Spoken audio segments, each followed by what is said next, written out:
Bonjour et shalom, chers abonnés. Je suis très heureux, en toute humilité, d'être encore en face de vous. Et vous qui ne cessez pas de continuer à nous prêter attention et de continuer à nous faire confiance. Et nous savons très bien que si vous continuez à nous faire confiance, c'est pas parce que vous avez rien à faire, c'est pas parce que vous n'avez pas une bonne compréhension sur des bons faits ou des bonnes choses, mais si vous continuez à nous faire confiance, c'est parce que vous comprenez que la vie, il faut plus faire attention à ce qui est contribuable,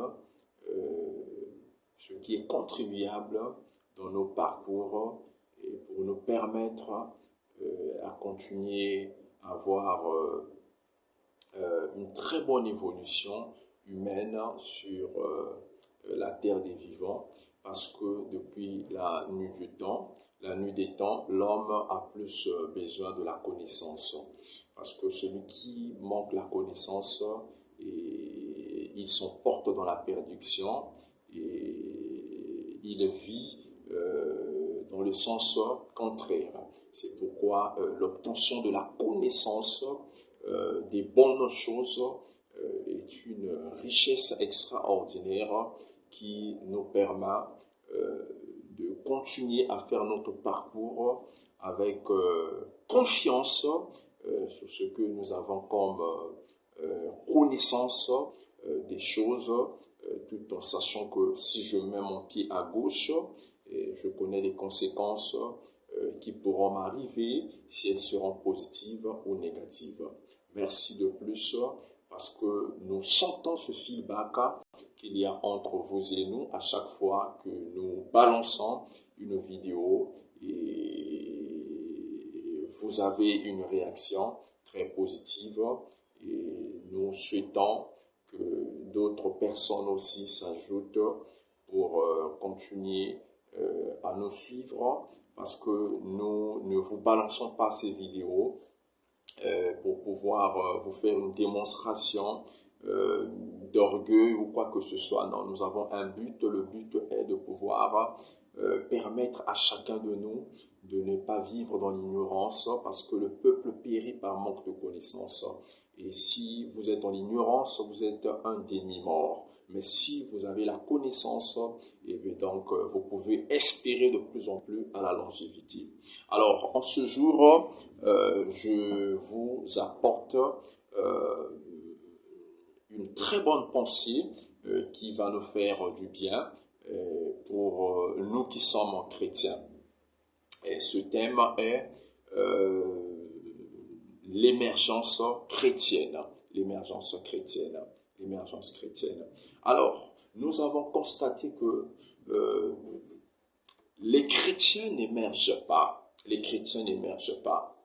Les chrétiens n'émergent pas. Et pourtant, les chrétiens, c'est des gens qui doivent être exemplaires en ce qui concerne la démonstration de la puissance de Dieu, des bienfaits de Dieu dans leur vie auprès des hommes. Donc, j'allais dire ceci, que les chrétiens doivent donner l'envie aux païens, ou soit à ceux qui n'ont pas Dieu, à pouvoir aussi mener la même vie qu'eux.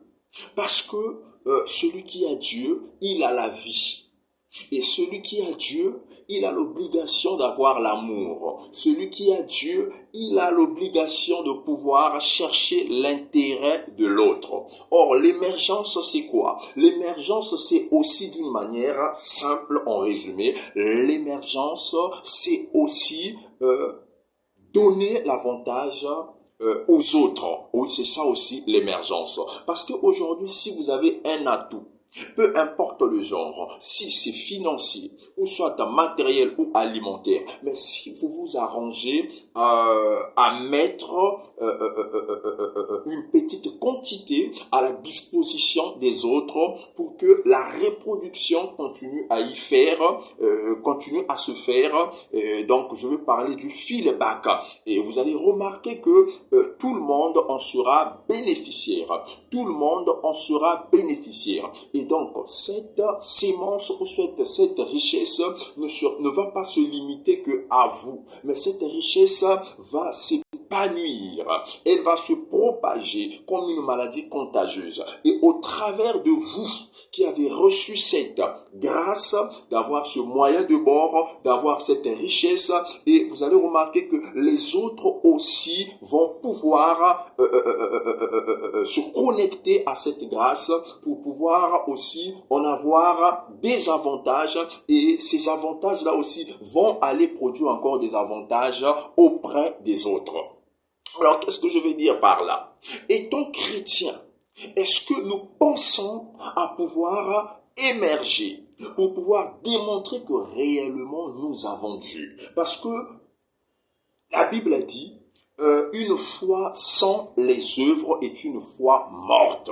Et donc, les œuvres, c'est aussi de l'émergence. Vous voyez. Alors, aujourd'hui, les chrétiens essayent de pouvoir plus nous faire voir la grandeur de Dieu dans leur vie, par rapport à ce qu'il leur accorde, comme richesse, comme guérison, ainsi de suite. Ce n'est pas mauvais. Mais si et seulement si vous renvoyez l'ascenseur, ou soit vous vous arrangez à mettre cette faveur que Dieu vous accorde auprès des autres. Mais vous allez remarquer que au travers de cette grâce que Dieu vous a fait, vous pouvez aussi drainer ou attirer d'autres personnes auprès du Seigneur. Donc, à ce niveau, je parle plus des païens. Parce que les païens, à un moment donné, c'est des gens qui veulent se laisser emporter par l'attirance. Parce que c'est aussi la nature humaine. L'homme est plus attiré, flatté par ce qui est visible. Et si ce qui est visible éclaire, séduit, promet des bons avantages, en tout cas à ce niveau, les hommes ne vont pas vous résister. Les hommes ne vont pas résister aussi face à ce que vous leur présentez. Ils seront attirés. Qu'est-ce que je veux dire par là en conclusion? Chrétiens. Quand je parle de chrétiens, je vois notamment des pasteurs. Parce qu'aujourd'hui, les pasteurs, c'est des gens qu'on reproche. Ils sont égoïstes. Oui, je ne veux pas trop m'ingérer dans ça. Oui, égoïsme par rapport à quoi? Parce qu'on remarque que ce qui revient à eux ne joue pas un rôle dans le sens commun, dans le sens collectif, c'est-à-dire en termes d'investissement. Suivez-moi. Mais si aujourd'hui les chrétiens, vous qui êtes des partenaires dans les églises, parce que vous êtes directeur quelque part, vous êtes ministre, vous êtes général quelque part, donc vous êtes béni financièrement. Je vois aussi des pasteurs, vous êtes bénis, vous avez des chaînes de télévision, vous avez des fortunes, des voitures qui coûtent plus cher. Si et seulement si nous essayons un peu de changer aussi l'évangile dans le sens propre, pas seulement prêcher Jésus en disant repens-toi, reçois la guérison, c'est pas mauvais, ça on en a entendu, mais il y a aussi un côté caché de l'évangile qui séduit plus vite, parce que l'évangile c'est la bonne nouvelle. Imaginez un peu, je suis pauvre et que vous m'apportez une information de savoir que moi qui suis païen, que vous avez créé une entreprise, ou et seulement si vous voulez me donner cette chance-là de pouvoir y être partisan. Mais une seule condition, il faudrait donner votre vie à Jésus. À ce niveau-là, je ne vois pas le contraire que je peux vous produire. Parce que l'information que vous m'apportez, elle est en bon terme avec l'état actuel que je suis en train de vivre. Donc, en résumé, pour finir, qu'est-ce que j'allais dire? Les chrétiens émergents. On peut aussi voir des églises faire des fusions avec d'autres églises pour acheter des bus dont on écrit bus des chrétiens ou soit des bus de l'église quelconque pour pouvoir attirer et séduire même les autorités. Comme ça pourra permettre même aux autorités de nous intéresser aussi dans la gestion du pays. Parce qu'au moins, ils vont comprendre que nous ne sommes pas égoïstes. Donc, en résumé, chrétiens, pasteurs émergents pour séduire nos gouvernements, séduire les païens et les attirer plus vite au Seigneur et confirmer que Dieu est vivant.